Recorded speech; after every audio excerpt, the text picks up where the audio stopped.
Mutesi nkubwiza ukuri uzampugure ndakubaha mbivugiye ku karubanda. Nushaka umugabo utari umushumba warambitsweho ibiganza n'abakuru ndahiye Uwiteka Imana nkorera nawe ntimuzabana. Umugabo wawe ni umushumba, Imana igiye kumukura hanze, yaramucuze afite ishezerano ryawe. Imana yambishuriye ko wanamubenze nguyu muntu ugiye kugutunga. Dore ndeba hano imbere ya kamera, uyu mugabo turasa afite uruhara, uruhande rumwe hari umusatsi ahandi hari umusatsi, inyuma nta musatsi uhari n'imbere nta musatsi uhari. Uyu mugabo niwe Imana izaguha. Imana yambwiye ngo waramubenze nje simuzi. Ni ukuri kose n'uyu mugiye kuba. Fata kamera, fata ibyawe mugabo. Ubundi hari inyigisho eshatu abakristo bakwiye kwiga neza kandi bakaziga kugira ngo itorero ribashe kugira imbaraga mu isi kandi rikora umurimo waryo ku muvuduko ririmo gusozera isi. Nk'uyu muhanuzi yahanuriraga umugore ufite abagabo batatu amaze gutandukana nabo ngo Imana imuhaye umugabo, kandi ubwo nawe arimo gutukana n'undi muntu ku gasozi, kandi ngo bose ni ba pasiteri. Bibiliya ivuga umugabo w'umugore umwe, umugore w'umugabo umwe. Niyo mpamvu Imana mu kurema itigeze iremera Adamu abagore batanu. Imana yari inaniwe kuba yavuga ngo ngiye kubumba abagore batanu mbahe Adamu, ngiye kuba mukura mu rubavu rwe mbamuhe, kuki yamuhaye umugore umwe? Muzi icyo Bibiliya ivuga kuri icyo kintu? Ntiyemera na gatoya ko wemerewe kongera gushakwa n'undi mugabo cyangwa kwemera gushaka undi mugore. Yesu we yarabyivugiye ngo icyo gihe uba uri umusambanyikazi, n'uwagushatse nawe aba ari umusambanyi. None uyu mugore amaze gusambana n'abagabo babiri. Hari umugabo w'isezerano babanye, uwo ni wari umugabo we, nyuma baratandukana ashaka abandi bagabo babiri nabo, abo ni abasambane be yagiye asambana nabo. None umuhanuzi witwa Theogene aragarutse amuhanurira umugabo wa kane. Ubwo rero uwo Theogene yamuhanuriye ni umugabo wa gatanu, kandi ngo ni pasiteri. Ubwo arayobora abandi, araberekeza hehe, arababwira ubuye butumwa. Harimo na papa w'Abadiventiste bise ngo ni Antikristo. Papa ntabwo ari Antikristo, ahubwo papa akoreshwa n'umwuka wa Antikristo. Mwuka Antikristo niwe umukoresha, nko gukoresha abajesuiti, nko gukoresha abafirimaso, nko gukoresha Illuminati, nko gukoresha umuryango w'abibumbye, ngo ryo gushyira isi mu bindi bihe bishya, ngo tugendere mu isi nshya itandukanye niyo twabuzemo mbere ya covid. Iyo si nshya rero yageze no mu banyamadini. Mwabonye ko abayobozi b'amadini bose bashyigikiye ibyo leta zavugaga mu kwikingiza. Bari bafite abantu bahagara mu miryango bagatangira abantu baza mu materaniro ngo batikingije bakabasubizayo. Nta muntu winjiraga atikingije, ngomba kuza yerekana ko yikingije. Ariko bene da, ubwo mwebwe murumva ibintu bigeze. Iki cyonyine ni akantu gatoya abantu bagakwiye kuba barize ikintu kirebana n'amadini ko ari mwirimbukiro. Noneho hagiye kuza ibindi byo kuzirika ubugingo bwanyu burundu. Mu gihe kiri imbere nta muyoboke w'idini runaka uzinjira mu idini atabanje gushyirwamo. Abantu mungana iki mwagiye kwikingiza ngo kugira ngo muterane? Wagira ngo agakiza kari muri ziriya nzu. Nibitari ibyo mugiye kubikora kuko mukunze idini kurenza Kristo. Ari ibimenyetso bibihamya tubona. N'ubu ngubu nicaye ndi kuvugana namwe, mfite ubwoba ko nsoza Yesu agarutse. Uku nicaye ndi kuvuga mfite ubwoba ko ndi busoze Yesu agarutse, kuko ibihamya turabifite byinshi. Uhamya ibyo aravuga ati ye ndaza vuba, ngwino mwami Yesu. Ubuntu bw'umwami Yesu bane namwe mwese, amen.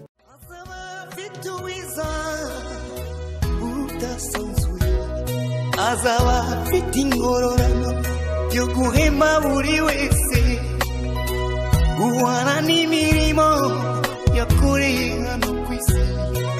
Nawe nshuti yanjye aza kwambika ikamba. Reka twongere tubasuhuze, tubifuriza amahoro y'Imana. Mwebwe mudukurikira muri hirya no hino mu bihugu bitandukanye ku migabane igize isi, kandi dufata akanya ko kongera kubashimira kubw'umwanya mufata wanyu mugakomeza gukurikira ubutumwa bwiza butambuka kuri iyi platform ya Iron TV, shakiro y'ubutumwa bwiza bw'Ubwami bw'Imana. Kandi namwe abadufasha kubusharingira abantu kugira ngo ubutumwa bukomeze kwamamazwa mu bari mu isi. Namwe abakoze subscribe kugira ngo mukomeze gukurikira ubutumwa bwiza. Imana ibahe umugisha. Uyu ni umunsi rero dushimiye Imana kuko yongeye kutwemerera tukaramuka kandi tukongera kuboneka imbere yanyu kugira ngo dukomeze kuganira. Amazina nk'uko bisanzwe ni Jalik. Ikingeneye ni uyu muryango witwa Iron Family of Jesus Christ Ministries International. Magambo ahinnye ni AFGMI. Wo ni umuryango w'abantu benshi, umuryango mugari w'abantu bari mu bihugu bitandukanye ku isi yose. Ngira ngo hafi ku isi yose turabafite. Hanyuma ni umuryango uhari, umuryango Imana iri gukoresha ibikomeye kandi iri guha ibyo kurya by'umwuka kugira ngo babashe gukora umurimo wa nyuma muri iki gihe cya none. Hanyuma rero turabasuhuza rero mwese abanyamuryango bo muri mu bihugu bitandukanye. Mwese dufite urubuga duhuriraho twigiraho Bibiliya. Dufite ishuri rya Bible Study, ni ishuri ryigirwaho abanyamuryango bose. Abo akaba ari abantu bamaze gusobanukirwa Babuloni cyari cyo, bakamenya ko Babuloni ari urudubi rw'imyizerere, yaba ya Gikristo yaba ya gipagani, iri hano hanze mu madini yose mubona ari muri iyi si. Iyo niyo bita Babuloni, urudubi rw'amadini yose, yaba afite imyizerere ya Christianisme, yaba afite indi myizerere ya gipagani. Ibyo byose biriya bibumbiye hamwe ubuhanuzi bw'ibyahishuwe. Imana igaragaza ko ari Babuloni kuko bavanga iby'Imana n'ibya Satani. So hari ikintu twabonye rero, ko abantu uko bakomeza kwizirikira mu madini niko benshi ubugingo bwabo bwagiye bufungirwa ikuzimu, bufungwa kandi bugafungwa binyuze mu nyigisho n'amahame agenga amadini barimo, bigatuma bafunga ubwonko bwabo ku buryo badashobora kumva ubundi butumwa bw'intumwa Imana itumye. Uko rero batumva ubundi butumwa, bigaragara ngo ubugingo bwabo bwafungiye ikuzimu binyuze mu nyigisho bahawe zakiriwe mu ntekerezo zabo. So kubw'iyo mpamvu rero abantu benshi barafunzwe. Niyo mpamvu ibintu byose bigenda byaduka muri iyi si, muri iki gihe cya nyuma cy'iherezo. Abayoboke b'amadini, abayobozi babo babereka yuko ari iterambere, bakabereka ko ntacyo bitwaye, kuko nabo bashyira ibyiringiro ku bayobozi babo aho kubishyira ku ijambo ry'Imana. Ariko turabarenganya kuko ijambo ry'Imana ntaryo bigeze bigishwa. Niyo mpamvu agakiza kabo gashingiye ku magambo y'abantu gusa bitwa abayobozi babayoboye.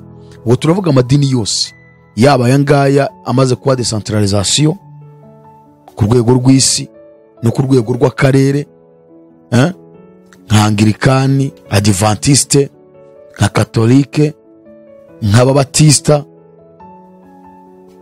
nk'Abatimwe du Jehova,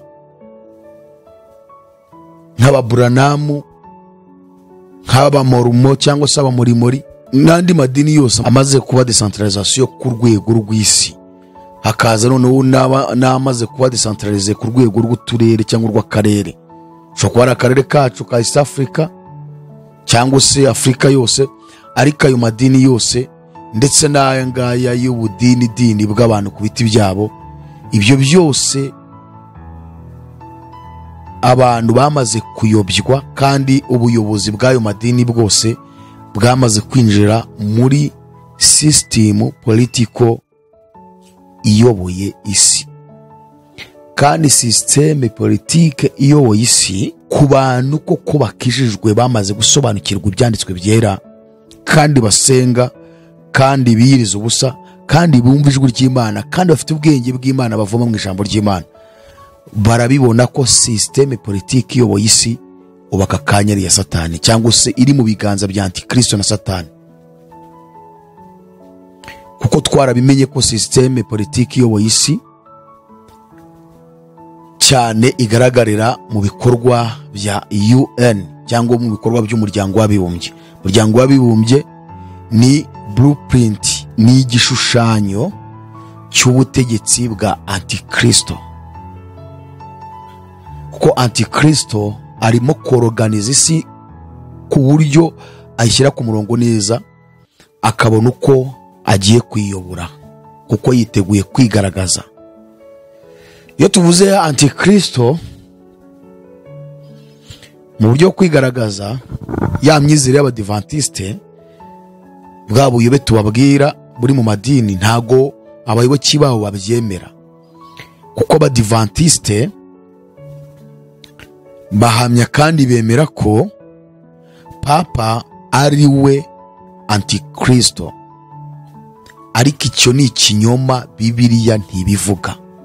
nta hantu wasoma muri bibiliya ipresiza antikristo uwo ari we n'aho akorera n'aho aba. Ahubwo uwatangije iyi dini y'abadivantisite umunsi wa karindwi, Ellen G. White, ubwo yari asimbuye uwitwa William Mirere mu 1846 nibwo idini y'abadivantisite yafunguye cyangwa se yatangiye. William Mirere avuyeho amaze kubona ko iyerekwa rye ryafashe ubusa, kuko William Mirere yari yaravuze ko Yesu agomba kugaruka mu 1844. Barategereza baraheba, ya tariki n'umunsi n'ukwezi yavuze n'umwaka ntibyaba. William Mirere ararekura abivamo, hanyuma urugendo rufatwa n'umugore witwa Ellen G. White, akaba ari we nyirakuruza w'abadivantisite umunsi wa karindwi, akaba fondateri w'iri dini ry'abadivantisite umunsi wa karindwi. Barabyiyemerera bose n'abakristo, ahubwo ni abadivantisite b'umunsi witwa uwa karindwi, mu gihe abandi bitwa ngo ni abakristo, abandi bo bitwa ngo ni ab'umunsi wa karindwi. Rero Ellen G. White yanditse ibitabo bigeze muri 40 bigendanye n'imyizerere ya kidivantiste, ndetse yandika n'udutabo duto tugizwe n'udukuru, udutabo tugize ku 5,000. Urumva rero umuntu wanditse ibintu bingana gutyo, gufonda ikintu kigakura kugeza ahangaha si gitangaza, kuko ubwo bumenyi buri muri ibyo bitabo birahagije ko yabona abamuyoboka benshi. Ariko ubwo bumenyi yabuhawe nande? Kuko ibiri mu bitabo byabo byinshi, uhere ku gitabo cy'intambara ikomeye, umudivata ko bwate n'ubwo wakirwaye ntuzagishobora, nta nubwo twiteguye kukirwanya, ahubwo twebwe turerekana ubuyobe bukirimo. Igitabo cy'intambara ikomeye, ibyaduka byo mu minsi y'imperuka, abakurambere n'abahanuzi, ni byinshi ntabwo twabivuga ngo tuzabirangiza. Ibitabo byabo bifite inenge nyinshi, ku buryo wumva yagiye muri Bibiliya uyu mugore Ellen G. White arayiforomata. Niyo mpamvu biriya bitabo byita ngo ni umucyo muto, Bibiliya ikaba umucyo munini, uvuga ngo byo ni murumuna wa Bibiliya. Kandi byahishuwe ibice 22 murongo wa 17 na 18, haravuga ngo uwumva wese amagambo y'ubu buhanuzi ndamuhamirizana ntihagire umuntu uzongera kuri yo, Imana izamwongeraho ibyago byanditswe muri iki gitabo. Kandi ntihagira ukura ku magambo y'igitabo cy'ubu buhanuzi, Imana izamukura ku mugabane wa rwa rurembo rwera no ku mugabane wa cya giti cy'ubugingo byanditse muri iki gitabo. Uhamye ibyo aravuga ati ye ndaza vuba. Asoza avuga ngo amena, ngwino mwami Yesu, ubuntu bw'umwami Yesu bane namwe mwese, amen. Rero biratangaza kuba idini ry'abadivantisite umunsi wa karindwi, uyu mugore waritangije yandika ibitabo bakabyita karimo n'umura wa Bibiliya, ko byitwa kari umucyo mutoya. Ni mpamvu umuntu wese wigishije mu badivantiste uzasanga reference ibyo asobanura byose ni ibitabo bya Ellen G. White. Ashobora gusoza adafashe biranga yisome. Aravuga ngo iyo dusomye ubuhanuzi bw'umuhanuzi Ellen G. White agasobanura, ugasanga aho kwigisha Bibiliya arasobanura mu bitabo ngo by'umwuka w'ubuhanuzi wahawe Ellen G. White. Ndabakunda gusaba Adventiste muri abana beza, muvuga ukuri, muvuga ko ari umwuka w'ubuhanuzi. Nta nubwo muvuga ngo ni ibitabo byanditswe na Ellen G. White kubw'umwuka wera. Bo bavuga ngo ni umwuka w'ubuhanuzi, ntabwo bavuga ngo ni umwuka wera. Ni umwuka w'ubuhanuzi waziye kuri Ellen G. White. Kandi buriya n'abapfumu barahanura, cyitonderwa. Abapfumu barahanura, hari n'abarozi bahanura. Ubuhanuzi se ni iki? Tukwiye kumenya n'ubuhanuzi cyari cyo. Uyu mwuka w'ubuhanuzi batise ngo ni umwuka wera, nacyo muke mucyitondera. So rero izo nyigisho z'ubuyobe za Ellen G. White ziri mu bitabo bye zihamya yuko papa ari we antikristo, kuko bagira ibintu bitatu bagenderaho bigize fondasiyo yivuga butumwa ryabo kubirebana n'iby'imisimeruka. Bavuga ko papa ari we antikristo kandi akaba ari we nyamaswa nyine. Papa ngo ni we nyamaswa, bavuga ko inyamaswa na antikristo. Kabiri, bakavuga ikimenyetso cy'inyamaswa ari cyo cy'umweru. Icyumweru ni ikimenyetso cy'inyamaswa cyangwa ni ikimenyetso cya Antikristo ariwe papa. Icya gatatu bakavuga n'igishushanyo cy'inyamaswa. Igishushanyo cy'inyamaswa ngo ni ubuprotestanti. Twabonye ko Antikristo niwe nyamaswa kandi iyi nyamaswa akaba ari papa. Bivuye ngo papa ariwe nyamaswa ni nawe Antikristo, akagira n'ikimenyetso cye aricyo cy'umweru, akagira n'igishushanyo cye ngo aribwo buprotestanti. ubuyobe ntabona uko mvuga ngo protestanti ngo ni igishushanyo cy'inyamaswa. So iyo rero twebwe tuvuga ngo Antikristo azigaragaza, ibyo bihabanye kure cyane n'ibyo abadivantiste bigisha, kuko Bibiliya ntabwo ibyo bivuga. Ibyo bintu bitatu bavuze ni ibintu Ellen G. White yahimbye ashyira aho ngaho, nabo babyubakiyeho nk'imyizerere ibemeza ko bajya mu ijuru, kugeza ubwo bahora biyaturaho gutotezwa n'ubupapa. Bagahora bavuga ko Sunday na Saturday bigiye guhangana, cyangwa se Sabato n'icyumweru bagiye guhangana. Gute se ngo abadivantiste umunsi wa karindwi bagiye kurenganirizwa kwanga kubahiriza guterana cyangwa gusenga kuri Sunday cyangwa ku cyumweru? Bega ubuyobe. Ubu bega bahora ngo biteguye gutotezwa. Twavutse bavuga ko bagiye gutotezwa, tujijuka twumva babivuga, turinze dusaza bakivuga ko bagiye gutotezwa. Ahubwo none ibiramamba n'abari babirimo byarabananiye. Ahubwo se bafite izihe imbaraga zatuma banatotezwa? Deja ntibemera iby'umwuka wera. Umwuka wera niwe washoboje intumwa mu kinyejana cya mbere n'icya kabiri n'icya gatatu. Iyo Yesu atabaha umwuka wera, ntabwo bari kwihanganira gutotezwa kw'abanyedini ba gifarisayo nk'uko batoteje umwami wacu bamuhora isabato. Nk'uko abadivantiste bahagaze ku isabato, abafarisayo bahoye Yesu isabato ngo arayiviyora ngo arayica. Abadivantiste nabo bahagaze ku isabato, bivuye ngo bashyigikiye abafarisayo ibyo bakoze, kuba barishe Yesu bamuhora ko aviyora isabato. Abadivantiste bakaba bayihagazeho, kandi Yesu yaravuze ko ari we mwami w'isabato, kandi ko bagomba gukurikiza ibyo avuga ko ari we mwami w'isabato. Bivuga ngo abadivantiste bashyigikiye ibyo abafarisayo bakoze mu kwica Yesu bamuhora ko yaviye isabato. Niyo mpamvu umudivantiste utubahiriza isabato ubu umwanzi we, nk'uko Yesu yabaye umwanzi w'abafarisayo n'abatambyi n'abasadukayo n'abanditsi muri biriya bihe, baramugambanira aricwa. Niko n'umudivantiste w'umunsi wa karindwi, iyo niba utubahiriza itegeko rya kane ry'isabato ngo ugire ikiruhuko ku isabato, uri umwanzi we, ntaho muhuriye nta na hato. Urumva wa mwuka wari muri bari abanyedini bishe Yesu bagatoteza n'itorero ryasigaye, intumwa zakurikiyeho n'abasaza bakurikiranye n'intumwa, niwo mwuka uri mu kidivantiste.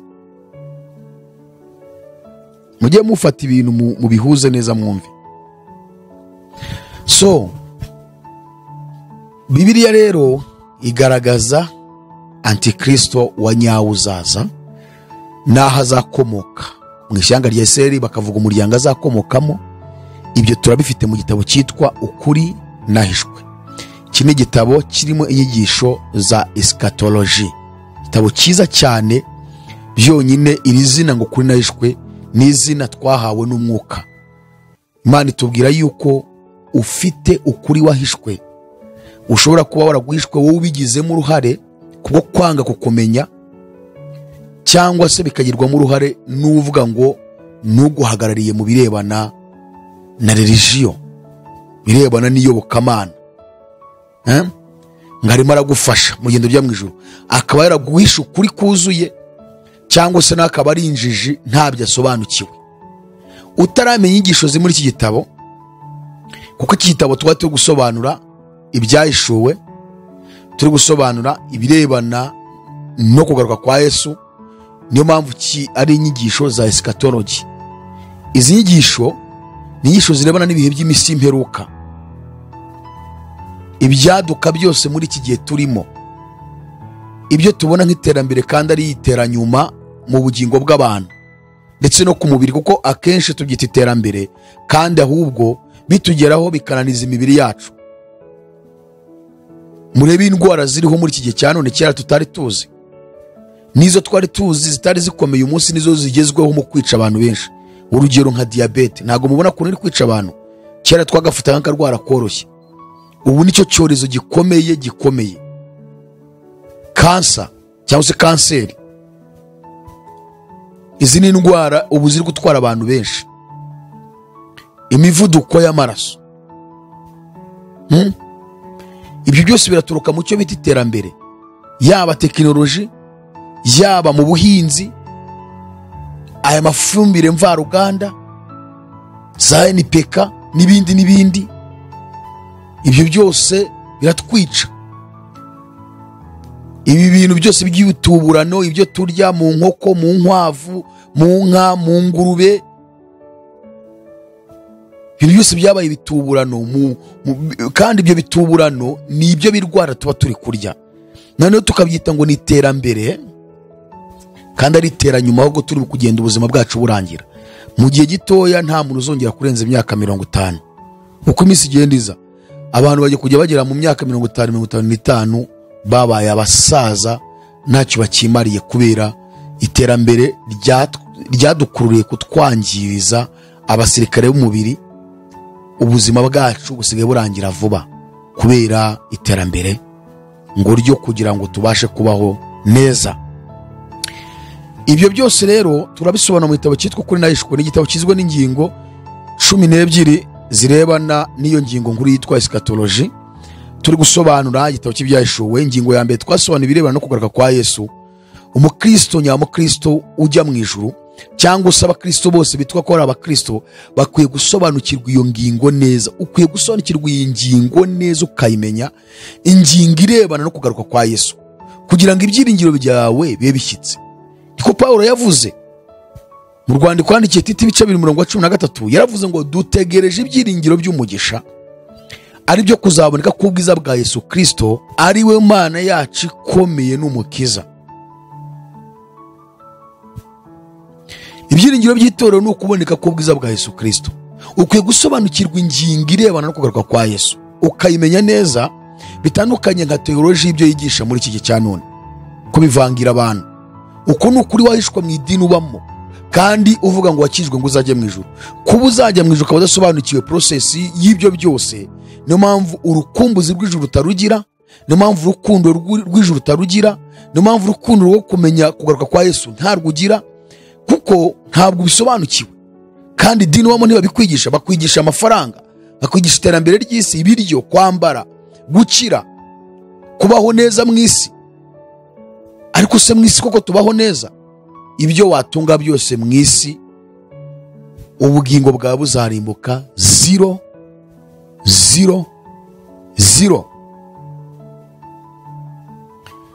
Ingingo ya mbere ivuga ku birebana no kugaruka kwa Yesu. Yesu naza bizagenda gute? Ubundi hari inyigisho 3 abakristo bakwiye kwiga neza, kandi bakaziga ku buryo uziga ukazenda usaza ukiziga utarazirangiza, kugira ngo itorero ribashe kugira imbaraga mu isi kandi rikora umurimo waryo ku muvuduko ririmo gusozera isi, kuko twiteguye Yesu ugiye kugaruka. Ari ibimenyetso bibihamya tubona. N'ubu ngubu nicaye ndi kuvugana namwe, mfite ubwoba ko nsoza Yesu agarutse. Uku nicaye ndi kuvuga, mfite ubwoba ko ndi busoze Yesu agarutse, kuko ibihamya turabifite byinshi. Ibihamya birahari. Hari ibyo abantu babona biri en general ku rwego rw'isi, hari ibyo twebwe dufite by'umwihariko ku bwacu, Mwuka w'Imana avugana natwe.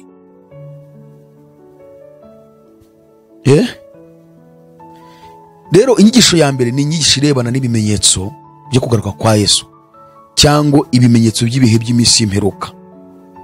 Ukwiye kubyiga neza, ibiza mu isi, amareta y'isi ibyo yadukana, iyi miryango iriho muri iyi si y'abantu biyemeje kugurisha ubugingo bwabo ikuzimu bakemera kuba abasatani.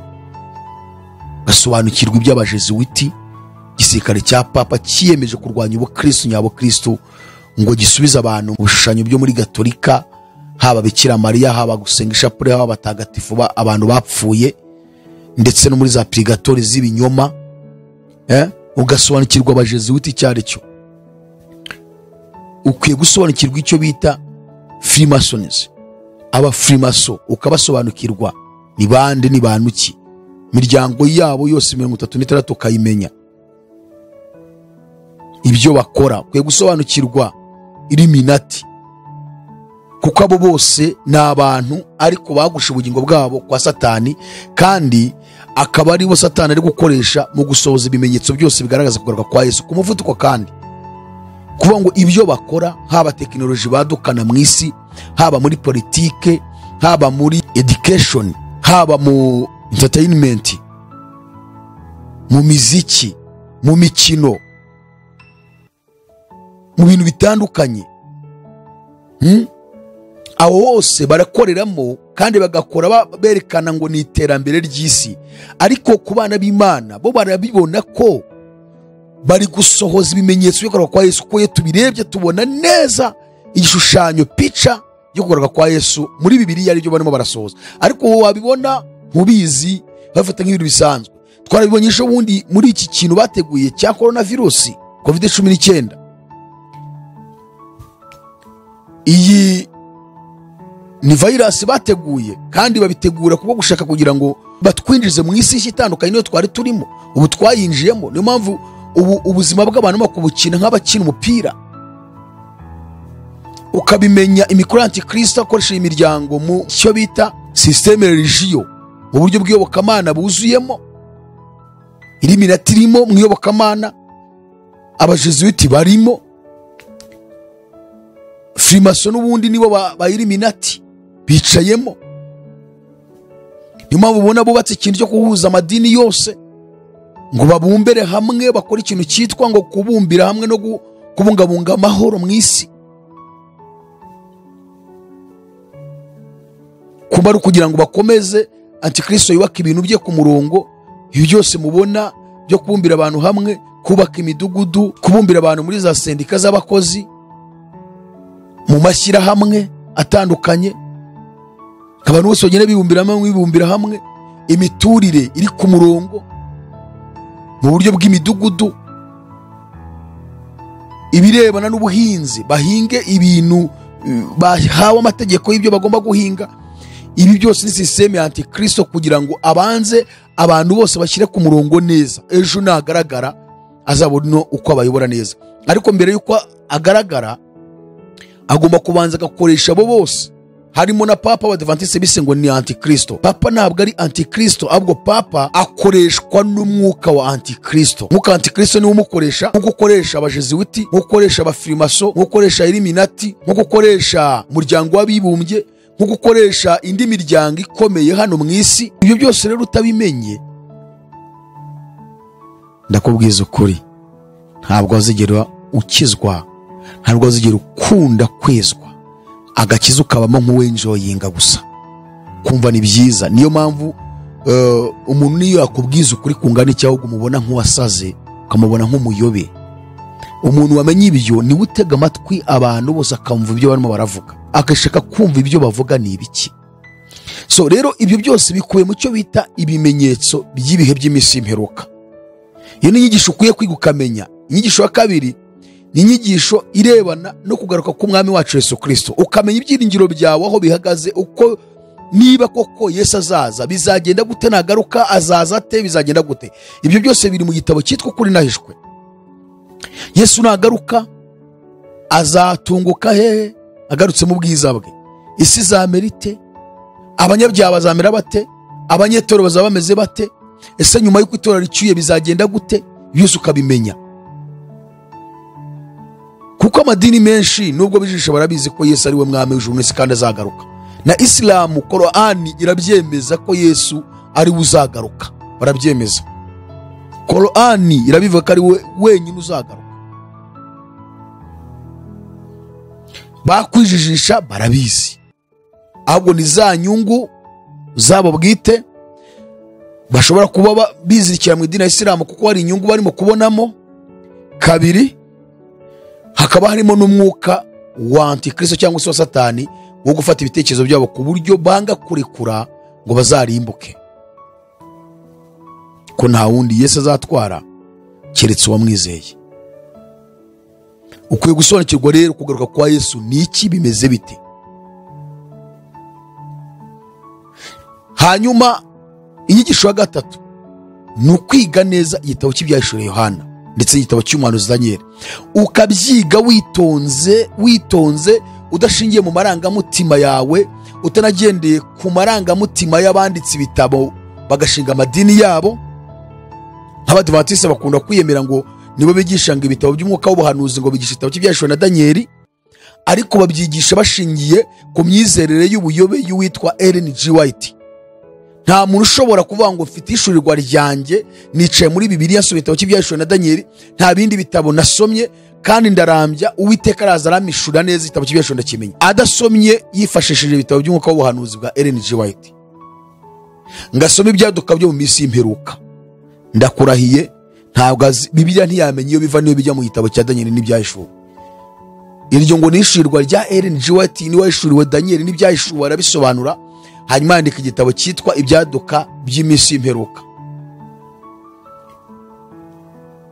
Hanyuma rero ngo ubwo niko kumenya ibyahishuwe.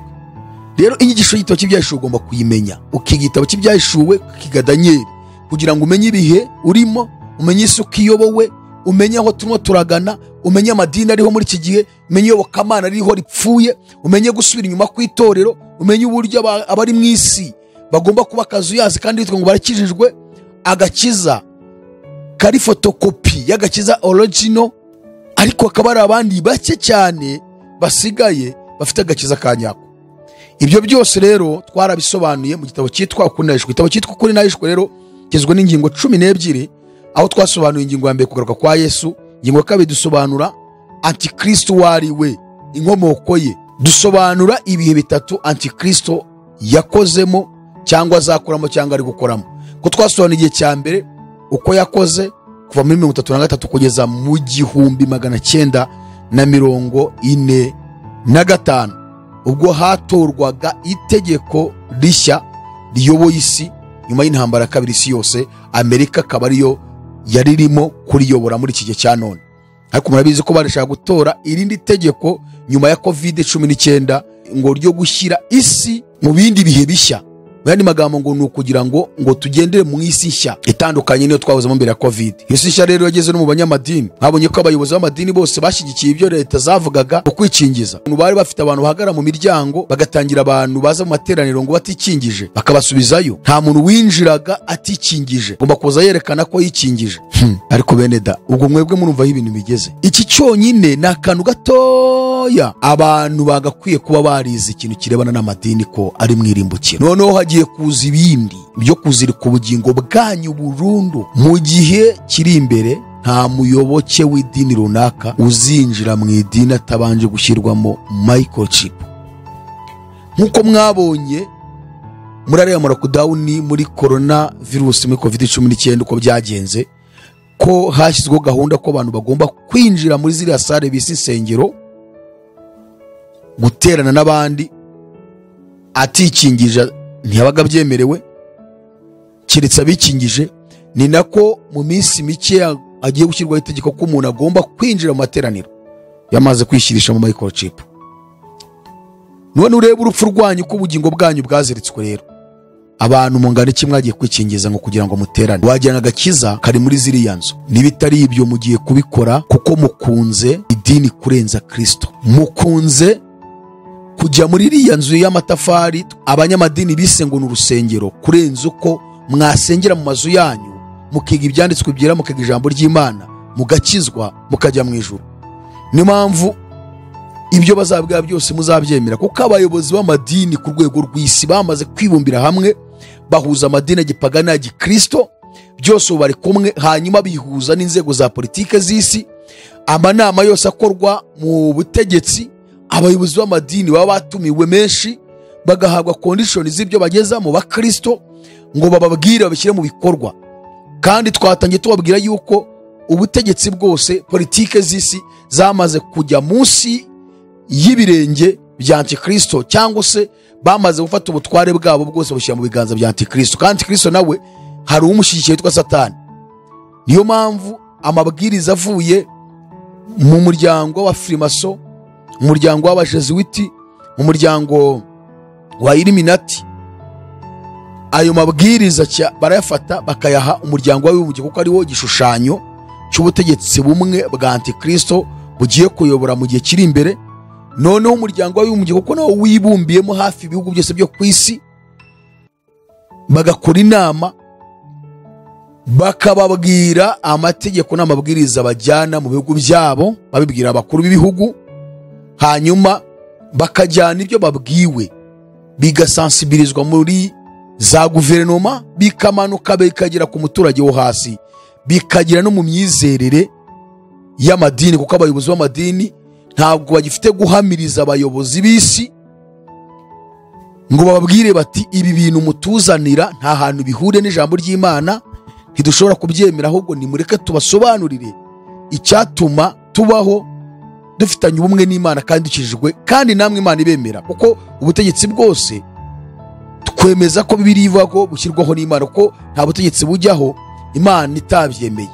Kuba Imana rero iba yabyemeye nicyo gisobanuro cy'uko ngo ari yibushyiraho, kuko Imana ifite ubushobozi bwo gutuma butajyaho.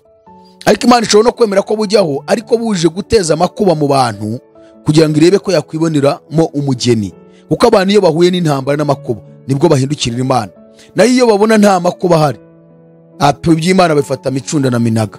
Ntago mubona se ibya corona ko n'abantu bari birukanse ku social media bashaka babigisha abasobanurira ibyo barimo, iby'inkingo, ibya coronavirus, iby'imisi turimo, ariko ntago mubona ko bisinziriye.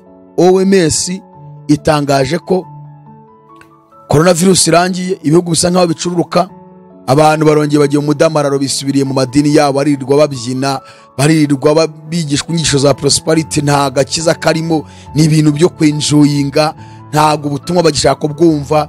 Abababwiraga ubutumwa muri biriya bihe babemera ko bari kubafasha, ubu nibo barimo kwita ngo barayobye, kandi mu minsi iri imbere bari kubirukanka ngo mudusobanurire.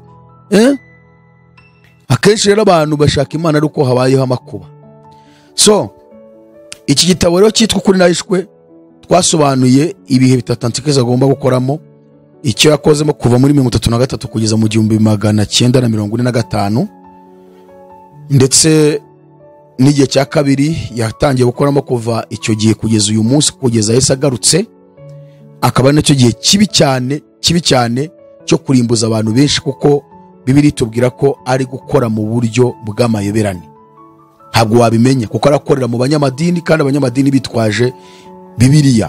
Wamenya ute se ko Antikristo? Keretse nawe usoma ibyanditswe byera kandi ugasenga, nubwo wamenya ibyo uwo kuhagarariye muri iyo myizerere yayobye, cyangwa ukamenya ko hari undi uri kumukoresha.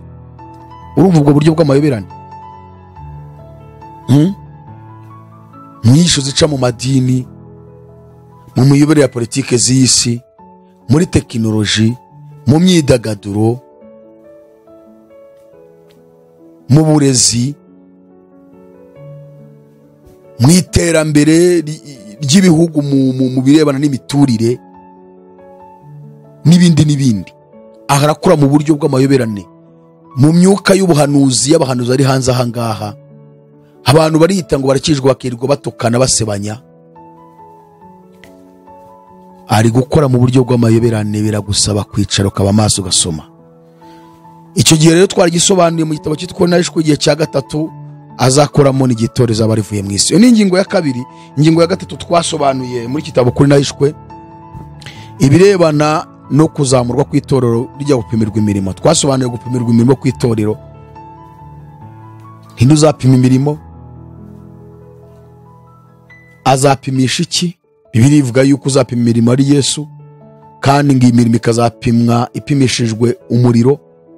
Ukibaza ngo uyu muriro se Yesu azaba ari umuriro? Twarabisobanuye. Bikagaragaza n'imirimo izashya n'izagumaho. Tugaragaza ko itorero nta rubanza ritegereje, ahubwo ritegereje gupimirwa imirimo. Hariho abantu njya numva ngo ngiye ngo niteguye kuzahagara imbere y'intebe y'imanza ya Kristo. Imbere y'intebe y'imanza ya Kristo ninde uzahagarara? Ntabwo itorero rizacirwa urubanza, itorero rizapimirwa iki? Imirimo, kuko rizaba ryagiye ritakiri hano mu isi. Abantu bazacirwa urubanza ntibazarenga hano, ariko uzapimirwa imirimo azaba yamaze gukorwa mu isi yagiye. Twarabisobanuye uko Bibiliya bivuga. Abantu bakwiye kwiga Bibiliya bakayimenya. Niyo mpamvu twigisha Bibiliya ku rubuga rwacu ku bantu bamaze gusobanukirwa ubuyobe, inyigisho ziyobya, umwuka wose uri mu madini utumye abantu bagiye kurimbuka. Abo bantu bose bavuye mu madini nibo baza tukabigisha Bibiliya, kandi bagahaguruka gusohoza misiyo Yesu yo kugenda bavuga ubutumwa bwiza. Abo nibo barimo kwiga Bibiliya. Twiga ku wa kabiri, ku wa kane, ku wa gatandatu no ku cyumweru. Ni urubuga ruhuza abanyamuryango bose. Aho niyo umuntu abariza ibibazo kubirebana n'agakiza, kubirebana n'inzego za politike z'isi, imiyoborere, uko umuntu akwiye kubaho ari umunyapolitike kandi akaba akijijwe nka ba Daniel uko bari bameze Babuloni. Ese ni ibiki ntemereye kuba nakora kugira ngo nazarimbuka kandi ndi kwiteza imbere? Ese amadini ameze ate? Twigisha twerekana ubuyobe bw'amadini yose, dusobanura Bibiliya ya nyayo kukwiye kwigishwa. Mbega dushyiraho ibihe byo gusenga, byo kwiriza ubusa. Ubu turi masengesho iminsi 21 kwiriza ubusa dusenga, kugira ngo turusheho kumva icyo Imana ivugana natwe mu ijambo ryayo, kuko ntabwo wasoma Bibiliya ngo uyumve udasenga, ntibibaho. Niyo mpamvu umuntu wese wiga Bibiliya cyangwa se uvuga ngo ariga teolojiya cyangwa se ngarasoma Bibiliya ariko akaba adasenga, akaba atiriza ubusa, arayoba. Kandi umuntu nanone usenga akiriza ubusa ntasome Bibiliya aravangirwa. Ni ibintu bibiri. Umuntu usoma Bibiliya cyangwa akayiga muri za teolojiya n'ibindi akaba adasenga, arayoba. Kandi umuntu usenga akiriza ubusa nyamara ntiyite ku ijambo ry'Imana, abo turafite nibo buzuye ngo bitwa ngo nabahanuzi ba profete. Mwumva bari guhanurira abantu bamaze gutandukana n'abagabo bangahe, agatinyuka agahagara kuri social media ngo wowe kanaka. Ntabyumvishe umuhungu umwe uri hanze aha ngaha ngo ni umuhanuzi. Ariko mana, birababaje kweri. Atinyuka hanurira umugore nawe wise ngo ni pasiteri uri gusebya izina ry'Imana, aramuhanura aramubwira ngo Imana yambwiye yuko izaguha umugabo ngo ufite uruhara, ngo uteye gutya na gutya, ngo uteye gutya na gutya, ngo niyo mugabo muzabana, ngo nutamwemera ngo uzarinda upfa ntawe umugabo ubonye. Kandi ubwo ari kuhanurira atandukanye n'abagabo bangahe? 3. Kandi ngo ninde? Ngo ni pasiteri. Bibiliya ivuga iki kubirebana n'icyo kintu? Abantu bakirwa bakurikira umuntu. Reka mbabwire, ari mwebwe mutukisha izina ry'Imana, mwitiriye izina ry'ubupasitoro, mugakomeza kwangiza ijambo ry'Imana, mwahindutse igitutsi ku Mana, muratukisha izina ry'Imana mu bapagani kugeza ubwo abantu bafata Imana nkaho ari agakiniro, ari ukwitobanga. Ijambo ry'Imana mwararitukishije kugeza ubwo murifashe nk'ikindi kintu abantu bumva ko ugomba kwitwa umukristo, ariko wakora ibyo ushaka mu gakiza. Muraza guhura n'ibibazo. Nk'uyu muhanuzi yahanuriraga umugore ufite abagabo 3 amaze gutandukana nabo, ngo Imana imuhaye umugabo, kandi ubwo nawe arimo gutukana n'undi muntu ku gasozi, kandi ngo bose ni ba pasiteri. Bibiliya ivuga umugabo w'umugore umwe, umugore w'umugabo umwe. Niyo mpamvu Imana mu kurema itigeze iremera Adamu abagore 5. Imana yari naniwe kuba yavuga ngo ngiye kubumba abagore 5 mbahe Adamu, ngiye kuba mukura mu rubavu rwe mbamuhe. Kuki yamuhaye umugore umwe? Muzi icyo Bibiliya ivuga kuri icyo kintu? Ngo nuko yashakaga urubyaro ruyubaha.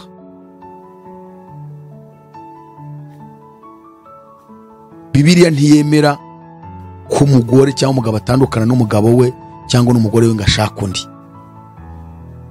Gutandukana byo irabigaragaza ko kugira ngo mwicane mwatandukana, kuko Imana ngo yaduhamagariye amahoro kandi Imana si imuvurungano.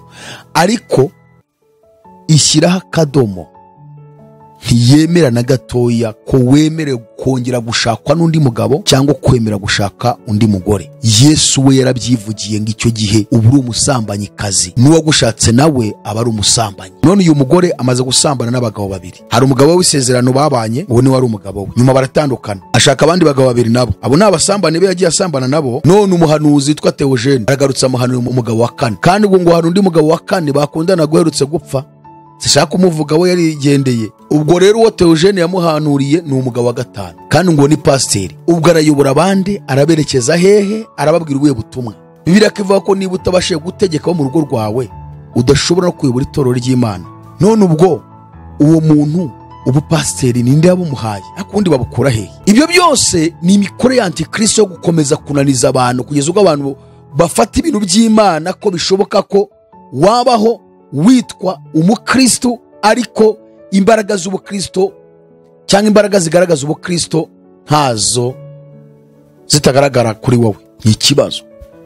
Murabona ibintu birimo guca kuri social media? Murabona Bibiliya ibamara kimwe bw'abantu mwitwa ngo muri mu madini ya Gikristo, mutunze Bibiliya ngo ibamarira iki?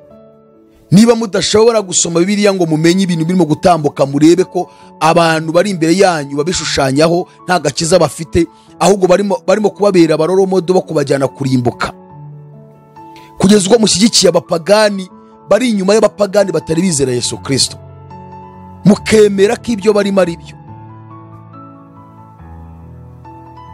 kandi mwitwa ngo muri abarokore, mugira amadini mubarizwamo, mwitwa ngo mwarakijijwe, buri wese afite idini abarizwamo, mukavugira umuntu w'umupagani urenze abapagani batarizera Yesu Kristo. Aha, birababaje.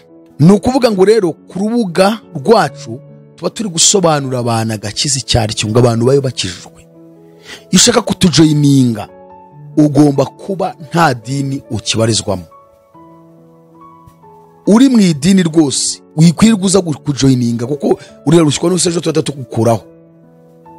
Reba nimero yacu aho ngaho kuri screen yawe uri kurebera ikiganiro, urebe muri description ya Iron TV ahanditse intego za Iron TV, urebe munsi intego za Iron TV urasanga link ya WhatsApp ujoining, ariko ukaba iby'amadini turi kubereka bivuyemo, ukibirimo wikwirirwa uza kuko ntitugukeneye. Ubu muri iki gihe twebwe turi kumwe n'abashaka kugenda nk'uko Imana yigendana n'abagenda. Amadini yose ni Babuloni. Igitabo kuri nashiko rero ni igitabo cyiza gikwema izo ngingo 12, harimo ingingo ya 3 twari tubabwiye irebana no gupimirwa imirimo ku itorero. Ingingo ya 4 twasobanuye ibirebana n'ubukwe bw'umwana w'intama, byahishuwe igice cya 19 kuva ku murongo wa 7 kugeza ku murongo wa 11, ndetse ingingo ya 5 ingingo irebana n'iby'intambara ya Harimagedoni. Harimagedoni abantu bakwiye kwisobanukirwa, twasobanuye Harimagedoni, dusobanura igice cya 14 cy'ibyahishuwe kuva ku murongo wa 14 kugeza ku murongo wa 20, dusobanura ibyahishuwe igice cya 16 kuva ku murongo wa 12 kugeza ku murongo wa 21, dusobanura ibyahishuwe igice cya 19 kuva ku murongo wa 11 kugeza ku murongo wa 20. Aho hose twasobanuraga iby'intambara yitwa Harimagedoni. Niba ushaka kumenya ibyo bice, buri gitabo cyitwa ko nahishwe kugisobanukirwe neza, umva ibyahishuwe neza. Ni ibice bikomeye cyane, havuga iby'imisaruro 2, hakavugwa iby'umusozi witwa Megido, hakavugwamo iby'intambara izaba n'indi uzayishoza, tukagaragaza Antikristo uko azaza, uko azashoza intambara, byose twarabisobanuye. Cyo ni igice cya nyuma cyo gukora kwe, hanyuma Yesu agatsemba hisi.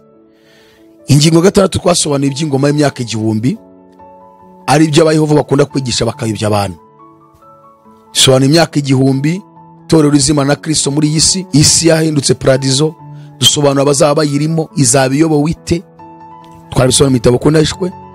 Ingingo ya 7 dusobanura iby'intambara yitwa Gogi na Magogi, yahinde abantu bakunda kwitiranya cyane mu ntambara zene ziba mu isi. Urugero nk'iyi ntambara imaze igihe iri kuba hagati y'Abarusiya n'aba Ukraine, kugeza ubwo abantu bagiye bayibeshyaho rimwe na rimwe bakayita ko yaba iri bugende ikageza kuri Gogi na Magogi. Intambara Gogi na Magogi twarayisobanuye n'igihe izabera nyuma y'ingoma y'imyaka 1000 Kristo yimanye n'itorero ryano mu isi. Twarabisobanuye ibyahishuwe igice cya 20 kuva ku murongo wa mbere kugeza ku murongo wa 10.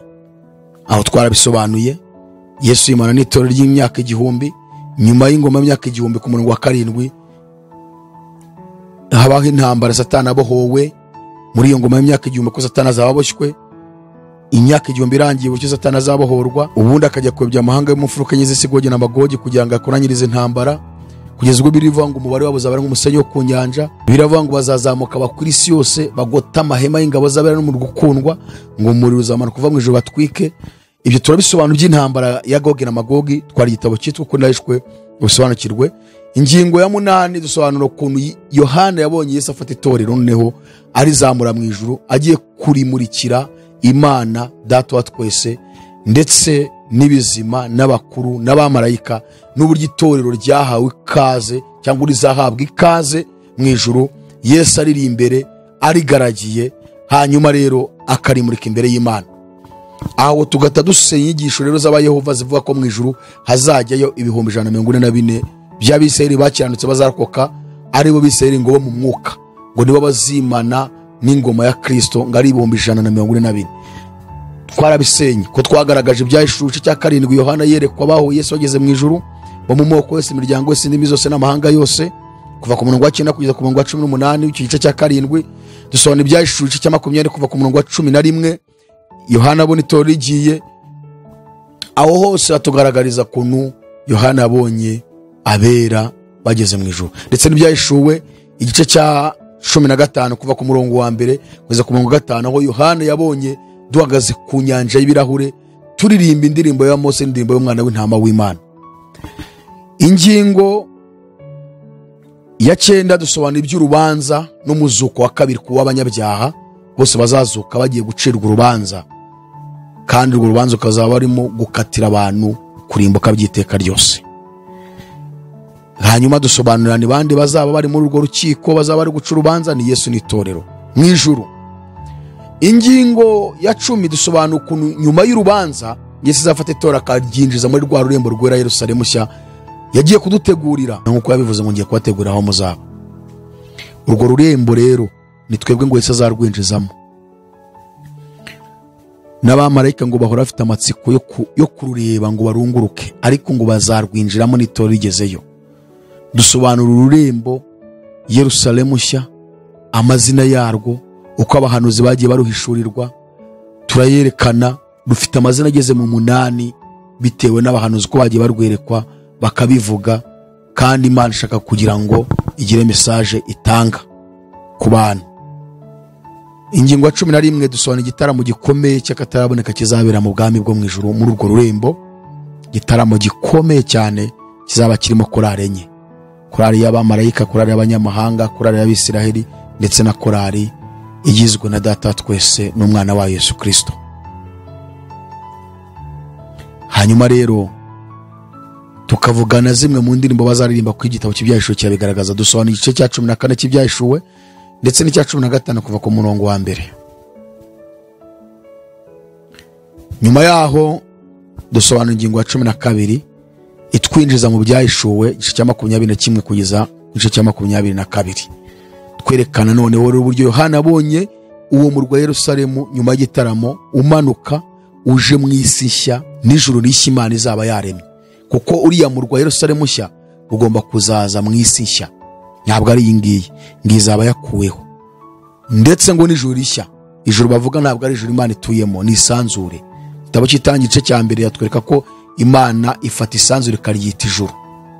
So rero iri sanzure ryaranduye ko Satani niho akorera, ni abadayimoni na Satani niho bakorera cyane, batangiye n'amasengesho y'abera. Rero iri sanzure rizakurwa, Imana ishyire sanzure rishya, ishyireho n'isi nshya, Yerusalemu nshya imanuke ije aho hantu. Byahishuwe 21 umurongo wa 1 ngo mbona ijuru rishya n'isi nshya, ku ijuru rya mbere n'isi ya mbere biba byashize n'inyanja ritakiriho. Mbona urembo rwera Yerusalemu nshya rumanuka ruva mu ijuru rwiteguye nk'uko umugeni arimbishirizwa umugabo we. Ngo numva ijwi rirenga rivuye kuri ntebe rivuga riti, dore ihema ry'Imana riri hamwe n'abantu, kandi izaturana nabo, nabo bazaba abantu bayo, kandi Imana ubwayo izabana nabo, iba Imana yabo. Izahanagura amarira yose ku maso yabo, kandi urupfu ntiruzaba kundi cyangwa umuborogo cyangwa ubutaka cyangwa kuribwa, kuko ibya mbere bishize. Aho dusobanura rero ingoma y'iteka ryose, ubuzima buzaturanga, bwa buzima Adamu na Eva yamburiwe mu ngobyi ya Edeni, kuba iteka ryose. Tutazongera gutandukana, tutarwara, dufite ububasha bwose, Imana idusura nk'uko yasuraga Adamu na Eva. Mbifurije kuzaba muri ubwo buzima. So igitabo kuri naje kugikeneye kikugeraho aho uri hose. Abari mu Rwanda baragitwara mu ntara, tugishyira kuriye kikagenda. Abari muri Kigali baza kubifata, abari i Burundi, i Bujumbura birahari, biraho bita mu Kigobe. Ubikeneye twaguhuza n'ababifite, ukagenda ukagifata. I Bujumbura mu Burundi hitwa mu Kigobe. Mu bihugu bitandukanye by'Uburayi kiragenda, indege zirakijyana. Ahantu cyane bagitwara ni muri Amerika. Amerika n'Uburayi baragitwara ariko cyane Amerika nibo bagitwara kurenza Uburayi. N'Uburayi kiragenda ariko muri Amerika kigenda cyane, ndetse no muri Australia naho ni bake ariko naho kiragenda. Rero ugikeneye kikugeraho, twandikire kuri iyo nimero yacu aho ngaho kuri screen ya telefone yawe cyangwa ya televiziyo, bitererwa naho uri kurebera. Urabona nimero zacu, uzifata twandike kuri WhatsApp cyangwa duhamagare, turakuvugisha hanyuma tukikugezeho. Murakoze cyane, reka tubashimire umwanya mufashe mudukurikira, mukomeze kudufasha kwamaza ubutumwa bwiza, musharingira abantu hirya no hino kugira ngo ubutumwa bukomeze kugera ku mpera y'isi. Ikiganiro nakagaruka. Shalom, shalom, shalom. Azatujana muri amazu meza yaduteguriye, nitugerayo tuzahora turiri, zaba kumwe na Eliya, zaba kumwe na Abrahamu.